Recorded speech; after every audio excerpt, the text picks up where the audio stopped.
If you've ever wondered whether Coronado Springs really feels like a convention hotel or if Port Orleans is as charming as everyone says, you're in the right place.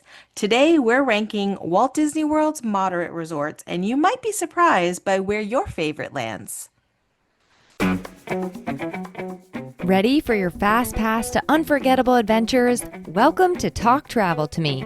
Featuring our Mickey Guru Travel Company expert travel advisors, this podcast will guide you in traveling with more ease, confidence, and a sprinkle of magic. Tune in for unique insights, insider info, tips, and personal travel stories that'll transform your journeys into exhilarating moments and lifelong memories. Fasten your seatbelt, grab your passport, let's embark, and let's talk travel.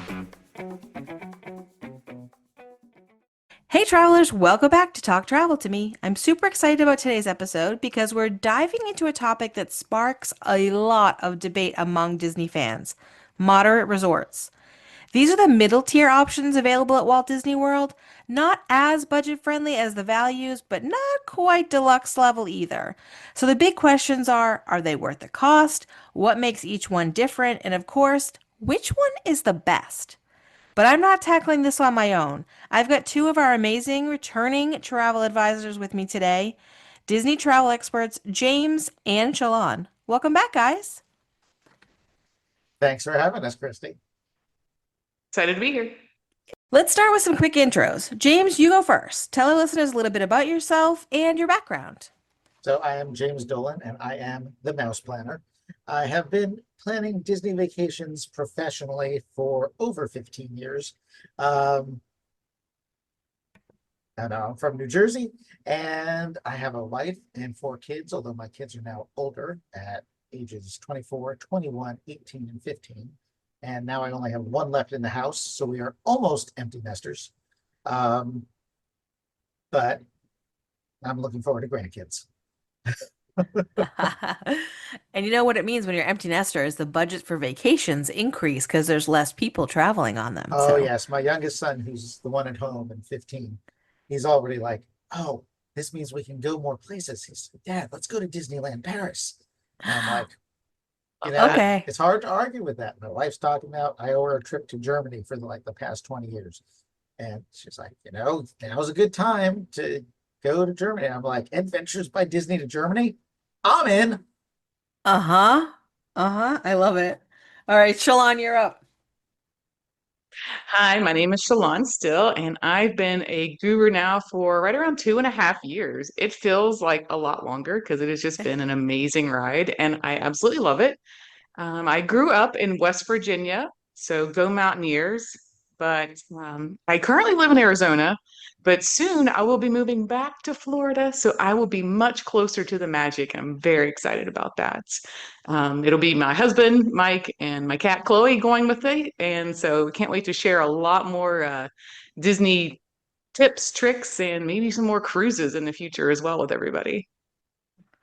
Oh, I'm so jealous. Not that I really want to live in Orlando because it's so hot, but the idea that you could just get a Florida resident rate and hop on a cruise this weekend because there was space Oh, yeah. available. That's I how I mean, got to platinum so fast. mhm. All right. Well, before we get into the rankings, I'd love to hear about the first thing you personally look for when choosing a resort at Walt Disney World. What matters most to you when you're deciding where to stay?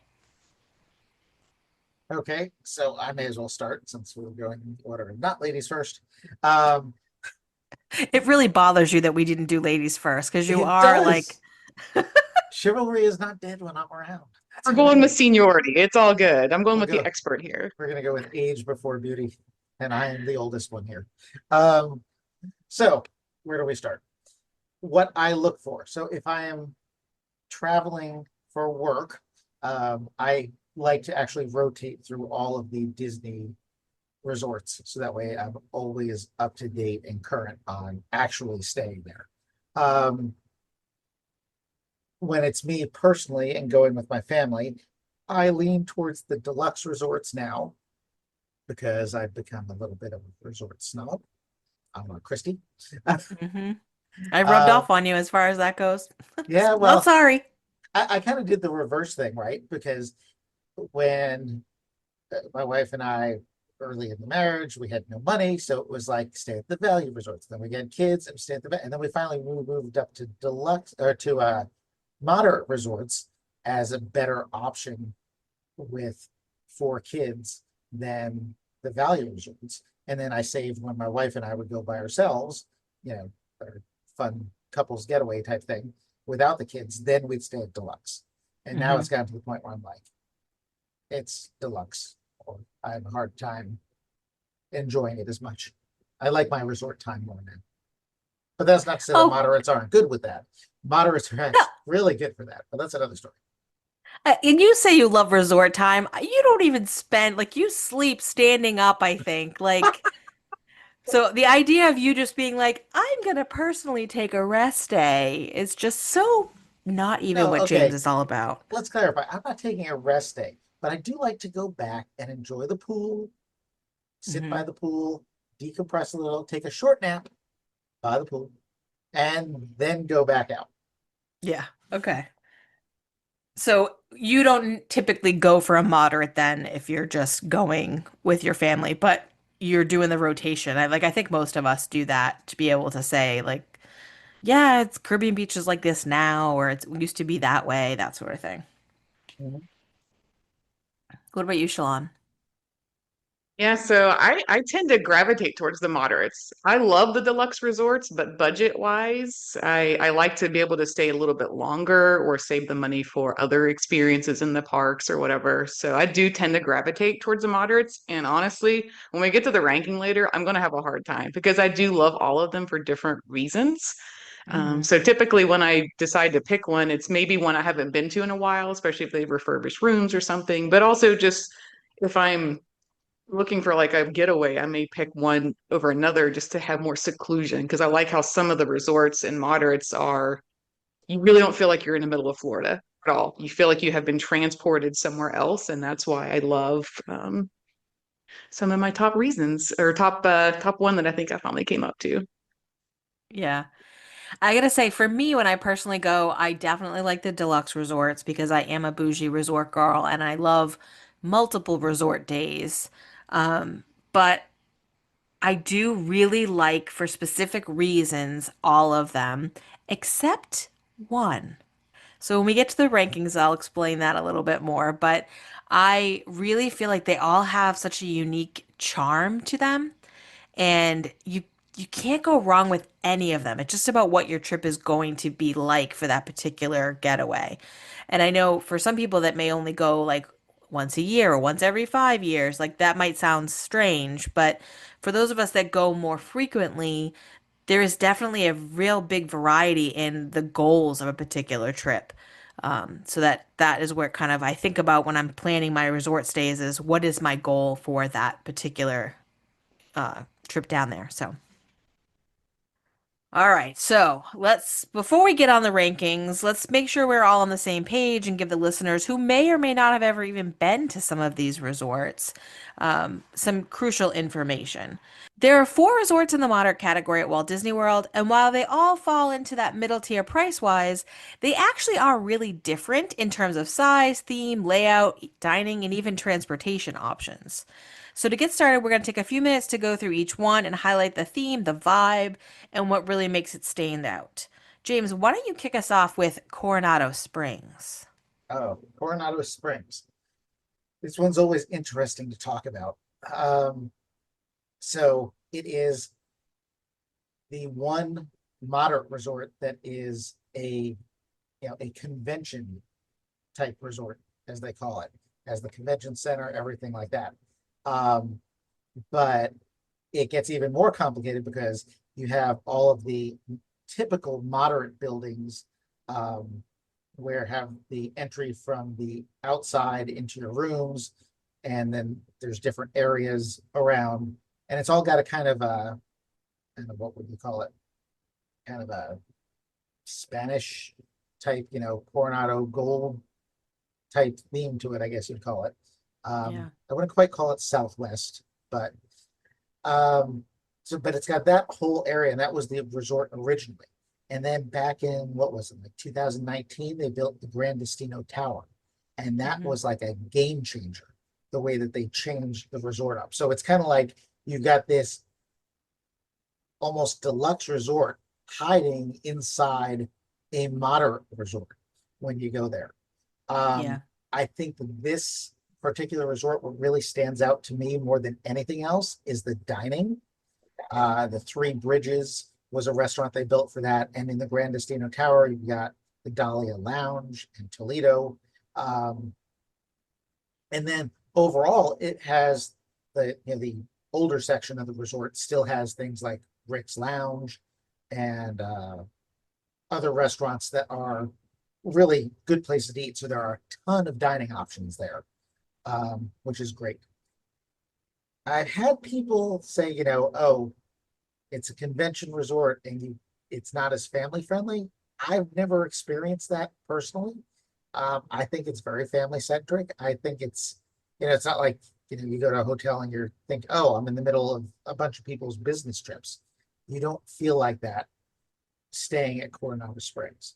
As far as transportation goes, it's only buses to all the parks and to Disney Springs. And it does have multiple bus stops, which is typical for most, but not all, moderate resorts. I definitely agree that the Grand Destino Tower is a game changer. And I think that that really has a real deluxe feel. Even at staying in the tower definitely is a little bit more expensive than staying in the traditional buildings. Um, but I also noticed that the traditional, I don't even know what they're supposed to be called, to be honest with you, casitas and Casitas, the yeah. casitas. Um, the casita section, those have all been recently renovated, and they did a fabulous job on those renovations. Those I rooms agree. are, Listen, love them. the rooms are great, Yeah. right, in that whole section there. But the thing is, Grand Destino Tower is so gorgeous, and the Yeah. rooms are bigger, slightly nicer. But the funny thing is, but it's such a big resort, and normally I'll say, listen, if you really want to have the best experience, get one of the preferred rooms if you're staying in that casita section, Yeah. the older section. But the price for the preferred is equivalent to staying in the tower. So why Hmm. wouldn't you try and stay in the tower if it's got the rooms available? Because it's a much Yeah. better experience. Yeah, absolutely. All right, Shalon, do you have anything you want to say about Coronado before we move on to yours? I do agree with a lot of that. I love the dining there. I mean, I find myself going there just for dining a lot of times because of the Mhm. restaurants, Three Bridges, the lounge at the top, the Dahlia Lounge. I mean, The just incredible. churros So, at Three Bridges. yeah, they're so good. All right, Shalon, you are up next with Disney's Caribbean Beach Resort. All right. So Caribbean Beach, this one's I think one that gets contested a lot too with people just because of its sheer size. It is a massive resort. I do like it a lot though because it's like a tropical, the Caribbean islands theme. So you get a lot of really bright, vibrant colors around, fun background music. I think the background music kind of does it for me at resorts too. Like it just kind of puts you in that vibe. So I do love that. The main hub is like the old Port Royale, so they have a lot of dining and shopping right there. The other thing they have is probably one of the better sit-down restaurants, I think, at a moderate resort, which is Sebastian's Bistro. And so it's kind of served family style. So if you're familiar with Ohana, it's kind of similar where everybody kind of goes in and you're served the food family style. So I know that is a top place for people to go eat. Again, even if you're not staying at the resort, people tend to go there just for the food alone. And then the biggest thing I think that really is a draw for Caribbean Beach is they do have the buses to get to the resorts, but they have Skyliner access. And that is huge because you can use the Skyliner to get to Disney's Hollywood Studios and Epcot. And you don't have to be on a bus for 50% of your park days. That is a plus to have that ability and not be stuck on there with sweaty people, smelly people, and have that Skyliner access. So I think that's a huge, huge plus. But I feel like people really have to be careful when they're picking their rooms there, right? Sometimes you could get in a room really far away and you're still stuck taking a bus to maybe get to the Skyliner. area because it's pretty far. And I know that's something we tend to help our clients with, right? When requesting like buildings and things like that. Yeah. Um, but they have some great spots. They have a really great pool area, like a Spanish fort. It's themed. It's got like cannonballs, cannons, and things on it. Really cool slide. And then I do love that they have smaller pools all throughout the different villages, as they call it. So kind of like a quiet pool, as I tend to refer to them as. So you can get to a pool anywhere you're at the resort, unless if you don't want to go to the big pool in the middle, you can go to the smaller pools that are right there. So I think it's a good contender. It's where a lot of my clients tend to go to because they want that Skyliner access, and I think that's the huge part of it. Another thing they do there too that they might not have at some of the places is fishing. So you can do fishing excursions there. So you can do like the pontoon boats or the bass fishing boat excursions. So that's a kind of a more unique thing. And then they also have a really good running trail. It's, I think, 0.6 miles around.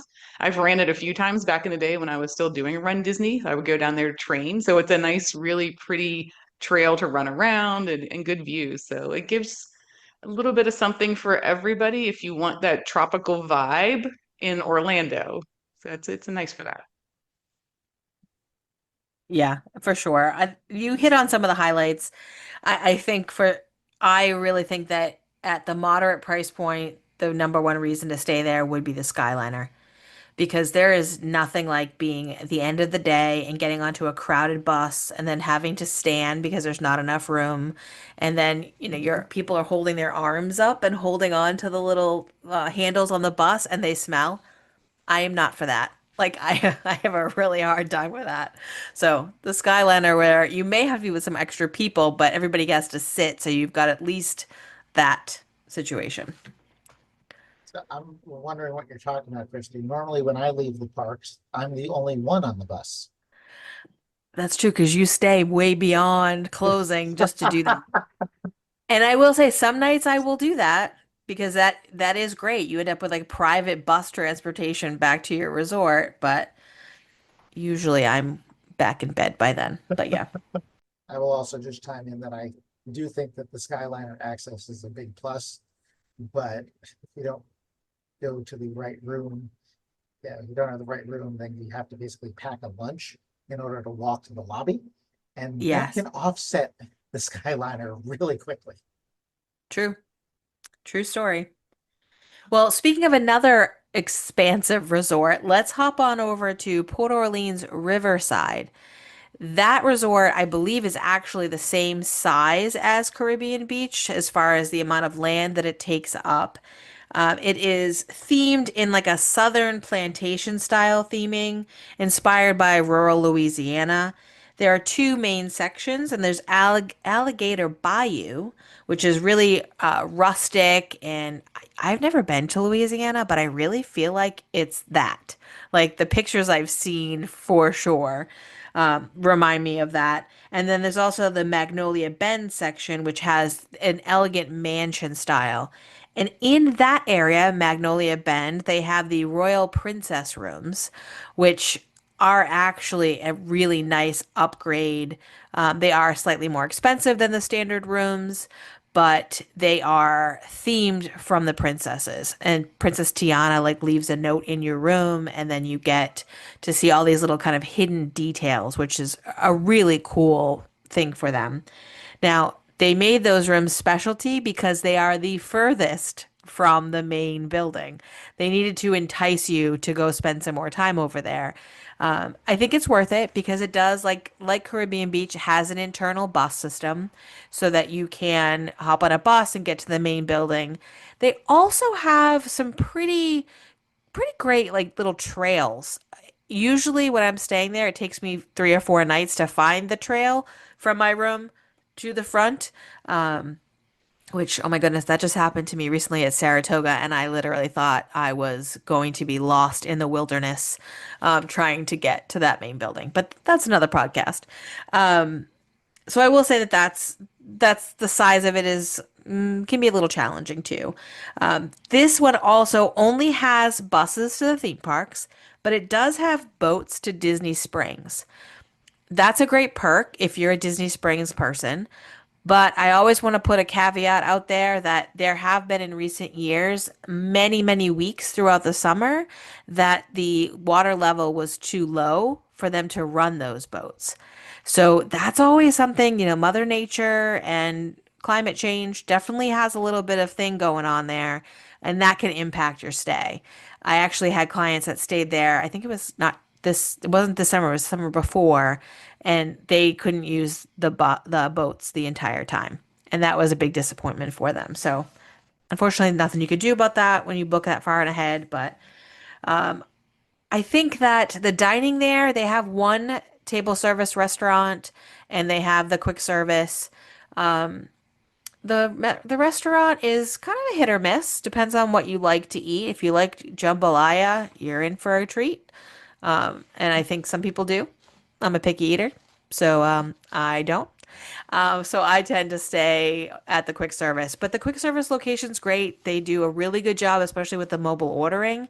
So I usually grab the food, go back to the room because when I'm staying there, guys, I'm always booking a preferred room. I don't want to be lost in the woods over there. But when Shalon mentioned the very beginning about how some of these resorts feel like you're in some different place, that you're not at Disney, you're not in Florida, this one is definitely one of those. You really can get lost in the theming in a good way, not just leaving breadcrumbs like Hansel and Gretel. I love a lot of things about Riverside. Um, just the different, the Bayou section and the Magnolia Bend section look completely different. And Hmm. it's visually, both of them are great for what they are. I love that you pointed out that the royal guest rooms are the farthest away. I think that Yeah. was marketing genius on Disney's part when they did that, right? Hmm. Took the rooms that did not sell and they made them the most expensive, and now they sell like crazy. Right. Um, that was great. Some other things that I really love about um, Riverside. So the pool, which is Old Man Island, it is, I think, the best of the moderate resort pools, almost like a little mini water park. Um, so I love that. I love that they have the carriage rides there. Um, Oh, I forgot about and that. they Yeah, I was going to all mention that. they also have the fishing, Hmm. Yeah. which are great extra activities that you can do. Um, I'll go out. So Boat Rights is the table service restaurant there, and I love it. I think it's a little hidden gem. Me Um, too. they are, you know, I'm not a picky eater, but I'm, yeah, The there's food things I has like. flavor. Yes, the food has, So good. they know No what wonder they're I Spicy. don't doing. like it. So, and the theming inside the restaurant is great. Um, it's Boat Rights for a reason, and you can see it and feel it. But my favorite thing about Riverside is the River Roost Lounge, because the entertainment hidden gem that everyone needs to go to and that I tell all my clients about is you have to go see Yeehaw Bob Jackson perform at the River Roost Lounge. It Hmm. is unforgettable. It is always an amazing show. And he's been performing there for like 30 years. Yeah. The guy is absolutely incredible. I have to agree. I forgot to mention him for sure, and I've seen him a couple times. He's fabulous. Insane high energy for sure. And you kind of mentioned you like always booking a preferred room to be up close. I kind of like being in the back because I like getting lost at that resort. I love wandering around through the trees. We spent like 30 minutes one day watching an owl, huge owl in one of the trees. I feel like that area tends to gravitate with more wildlife where it's at. So it just, you really do feel like you are not in the middle of Orlando. I Uh, would love that. I love owls. I did not see that way out there. I will say the last time I was there, um, we were way outwards packing a lunch because they didn't have anything available for preferred. And then it rained, and it was like one of those crazy downpours. We had to walk in the rain on the pathway in the dark. And Um, Florida has snakes, and now I'm walking through these puddles that were over my ankle deep, and all I could think of were the snakes and the alligators. So I was like, I am not doing this again. I was freaking out. I like didn't have a flashlight. It was awful. But I do love that resort, so we're not going to say it's too bad. No, and I'm not scared of the wildlife or anything like that. But I always have to go for the preferred room also, because if I want to stay at a resort where I'm gonna, gonna get out my GPS and take some trail mix just to get to the lobby, uh, I'm gonna go and stay at Fort Wilderness instead. Yeah, I love Fort Wilderness. Gosh, that makes me think about that. Okay. All right. That's another James. podcast. Yeah, exactly. That's a different one. So round us out with Port Orleans French Quarter, James. Oh, so you saved the best for last. Resorts, I mean, moderate resorts. Um, French Quarter, we're not at rankings yet, but I'm just gonna say it. This is my number one. Hands down, no question. The first reason is because it is small compared to the other moderate resorts. There's less than 1,000 rooms there. So that's more in line with the guest ratio that you'd see at a deluxe resort. So it never feels like you're crowded and nothing is far away. Even the farthest rooms down by the river to get to the lobby, it's still only a 5-minute walk. So there's that. Second thing is one bus stop. One. It doesn't Yep. have 5 bus stops, and with the bus stopping at every stop whenever you're trying to go somewhere or get back to the resort, it's at one bus stop. That's it. One bus stop. You go there, you get whichever bus is going to whichever park you're going to, and when you come back, one bus straight there. Saves so much time. And the transportation bonus, it also has the boat to Disney Springs, except it's the same boat that goes to Riverside. So once you get on going to Disney Springs, you get on and you go straight to Disney Springs. You come back from Disney Springs, you are the first stop to get off. If you're at Riverside, you have to stop somewhere at French Quarter before you go to Disney Springs. And on the way back, you have to stop. So French Quarter beats that out. Then the theming of it is not, the bayou, the mansions of elegance, but it's really French Quarter. You get the jazz music and the brass and the street lights. And the pool I think is great. It's got Scales is the name of the sea serpent slide, right? And it's just fun. It's whimsical. It feels wonderful when you're there. You feel like you're walking down the streets of New Orleans back in the day. It was clean and nice. Then, so French Quarter and Riverside are actually sister resorts. Their names were different back when they first started. I won't go into the history of that, but they're sister resorts, and it's the only place on Disney property, the only Disney resorts where you can pool hop. So you can walk over to Riverside from French Quarter and use Old Man Island. Because I guess if you had to compare the two pools, I'd say that Old Man Island kind of wins if you put them in an arm wrestling contest or something. But you want to use that pool, walk over there. You want to go fishing, you can walk over from French Quarter to Riverside. You want to see Yeehaw Bob, walk over, or take the boat if you don't want to walk. So the boat goes over there. So lots of advantages to staying at French Quarter. And that's probably all the things that make it the one stop. The one downside, I guess you could say for it, is it does not have a table service restaurant. Once again, you want a table service restaurant, go over to Riverside. But in fairness, the Sassagoula, or however you pronounce it, Floatworks is their quick service restaurant, and it is a powerful quick service restaurant. Great variety, they have good food and beignets. Do I need to say more? I knew you were going to say that. I was like, I was waiting. beignets. I think the other place that I absolutely love there that you didn't talk about was the Scat Cat Lounge. Oh, yes. So they have the live music every night, and the bands that they have in there are phenomenal. Like I was there just earlier this year for the first time in a while, and we spent hours just sitting in the lounge, having drinks, having beignets, snacks, and just listening to the band that was playing that night. It was wonderful. Yeah. I am not someone that generally listens to live music unless I'm on a cruise ship for some reason, then I'm really interested in it. But I do love both the Scat Cat Lounge. Those performers they have are amazing. And then over at Riverside. And I will say, if you're there on a couples trip without children, it is a very romantic walk to go from one to the other. It's quiet. You can have like an actual conversation. Not really what you think of when you think of Disney. Like you're literally walking around along this beautiful river and able to have a great conversation. Or you could do that horse-drawn carriage ride, which is pretty spectacular too. So, gotta love that. All right, everybody, we are going to start talking about our personal rankings. It's the moment we've all been waiting for.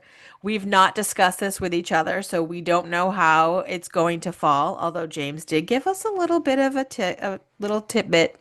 Tidbit. James gave us a, Preview.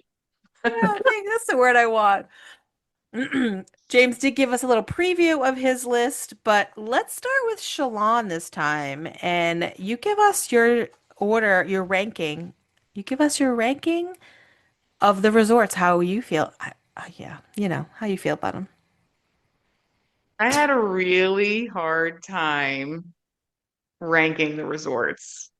Because they're all different for different reasons. I like them in different seasons of life, I feel like, or types of trips. So I'll start with the bottom, right? Work our way Mhm. up. So at the bottom, which may be surprising, I put Caribbean Beach.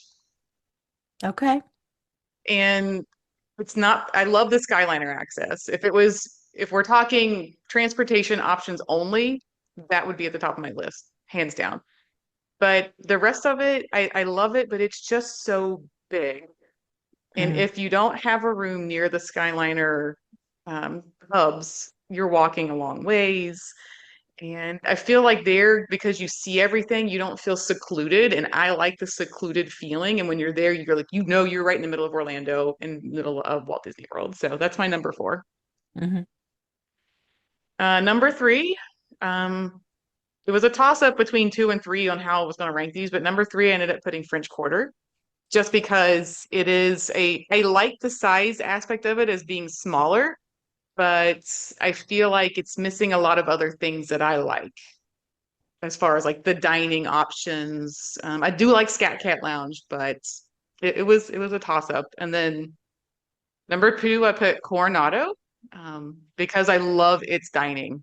It was kind of Yeah. like the flip flop between the two. And I do love the tower rooms. They are absolutely stunning. Like we said earlier, you kind of feel like you're not at a moderate resort when you're in those types of rooms. You feel like you're at a deluxe resort. And so, of course, that leaves number one, Riverside, as my top pick because of just the seclusion that you feel when you're there. I feel like it's a nice get away from the chaos, the hustle and bustle of the theme parks, especially if you are having resort days or even half days where you're there. I love the seclusion of it and the options of the three different types of rooms really that you could pick when you're there. Yeah. I'm not going to say I agree with all of what you said, but I completely understand all of that. And I do think when you were saying that about the seclusion again for Riverside, I was thinking about how I have a few repeat clients that have children on the autism spectrum, and they love Riverside because it can be so quiet when the kids need some just some different sensory experiences after being overstimulated at the parks all day. Being able to just kind of wander in the woods or use the quiet pools like we were talking about, that's a big draw for people for sure. All right, James. All right, so you already know my number one, so I will go backward, or I will go forwards, backwards. I'm gonna go from one to four. Okay. So Port Orleans French Quarter is my top choice. And you've all just heard why. So my second choice in the rankings is going to be Coronado Springs. Um, Reason for that, number one, Grand Destino Tower. I love it. Just absolutely love it. You can't beat how gorgeous it is. And when you're staying at Grand Destino Tower, you're also the first, you get on the bus, The bus stop's right outside the tower. You get on the bus and you go straight to the parks. Coming back from the parks, you do have to hit the rest of the stops. It's the last drop off. But, well, at least for me, usually when I'm coming back, it's not that big of a deal as far as being crowded on the bus. And then also the great restaurants there definitely pop it up on the rankings a lot. My third choice is Port Orleans Riverside. All the things that I've said that I liked about it. The beauty of the resort in general. I think that when you get a preferred room, you're close to everything in the main building and the Old Man Island pool. It's great.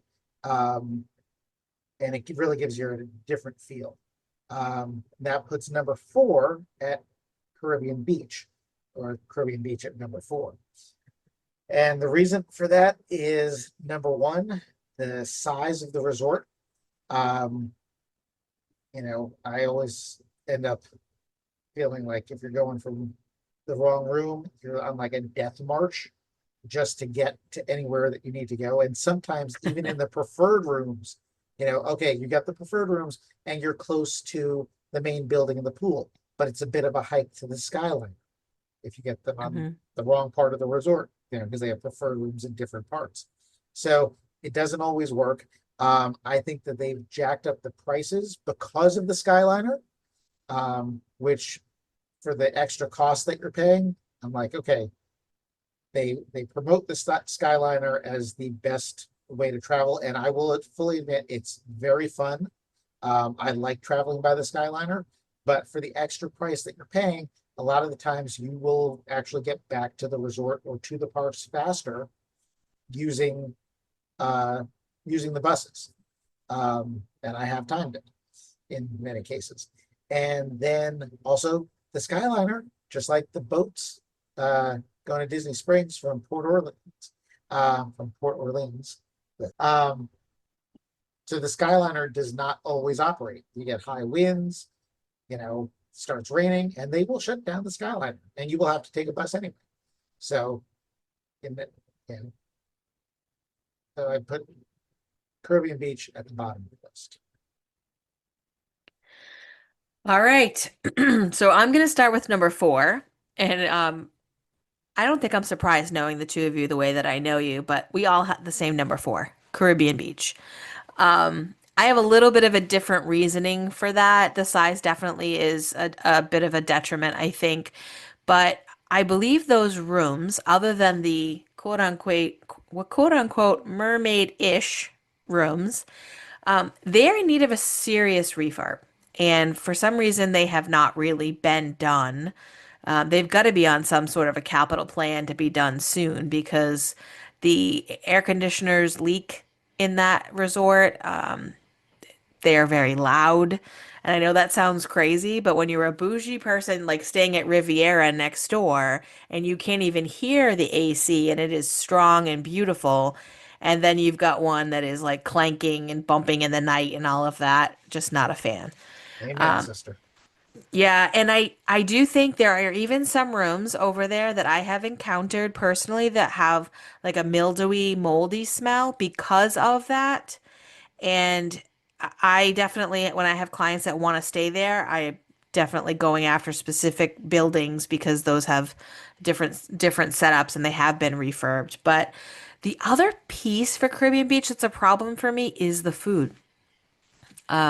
We all know if you've listened to this podcast even once, I am picky. I eat like a 4-year-old.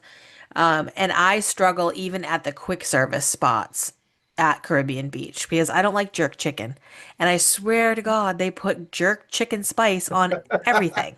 I do, and I love it. Right. And if you like it, when I went to actual Jamaica, I was hungry a lot, to be honest, because everything had that spice to it, and I don't like it at all.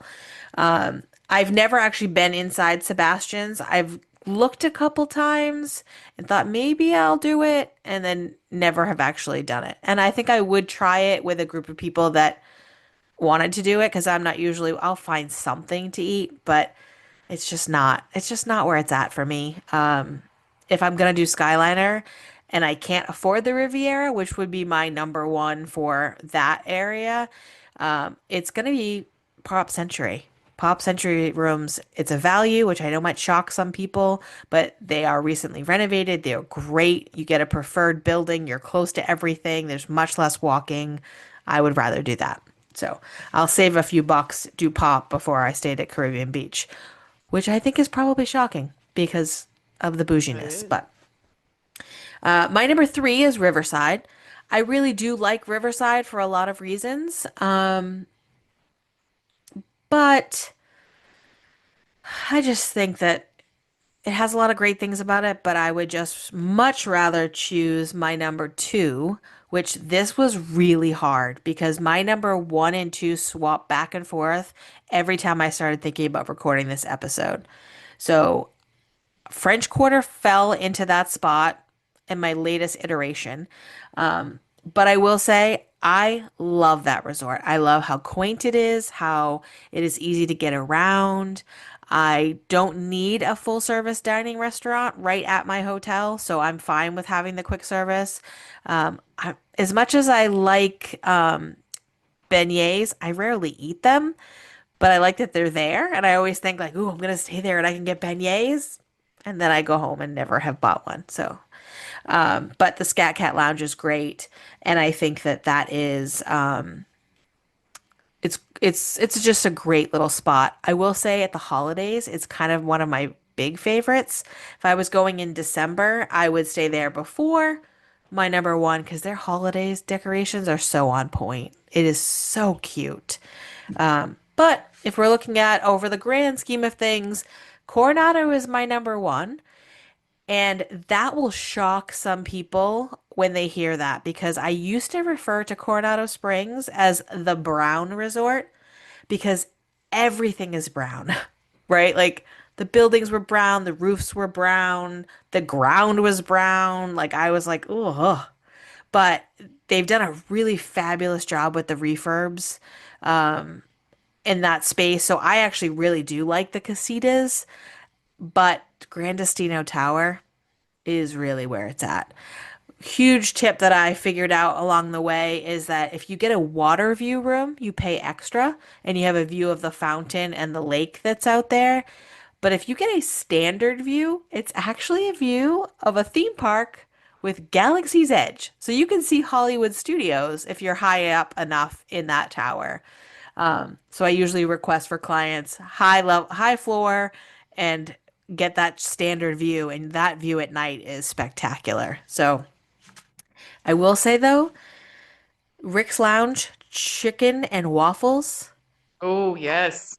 oh, so good, so good.